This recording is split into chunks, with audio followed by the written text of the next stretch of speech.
কঠিন বিপদে পড়লে তিনটি আমল বাধ্যতামূলক করে নেবেন, অবশ্যই আল্লাহর পক্ষ থেকে সাহায্য আসবে। সকল বিপদ থেকে আল্লাহ আপনাকে প্রটেক্ট করবেন, হেফাজত করবেন। মনে রাখবেন, আল্লাহ পাক রব্বুল আলামিন কিন্তু বিপদ থেকে আপনাকে উদ্ধার করতে পারেন।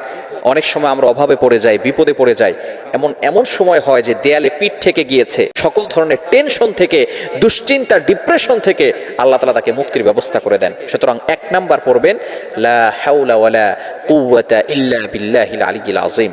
নাম্বার 2, দ্বিতীয় নাম্বার হচ্ছে বেশি বেশি করে আপনি ইস্তেগফার পড়বেন। ইস্তেগফার হচ্ছে খুবই গুরুত্বপূর্ণ একটি আমল। আস্তাগফিরুল্লাহাল্লাযী লা ইলাহা ইল্লা হু, এই যে আস্তাগফার, যদি আপনি বড়টা পড়তে না পারেন, শুধু আস্তাগফিরুল্লাহ আস্তাগফিরুল্লাহ আস্তাগফিরুল্লাহ এটাও পড়তে পারেন। আচ্ছা, বেশি বেশি ইস্তেগফার পড়া। এবং 3 নাম্বার হচ্ছে দুরূদ শরীফের আমল বেশি বেশি করা। যত বেশি পারেন আপনি দুরূদ শরীফ পড়বেন। আল্লাহুম্মা সাল্লি আলা সাইয়্যিদিনা মুহাম্মাদ, এই দুরূদটা পড়তে পারেন।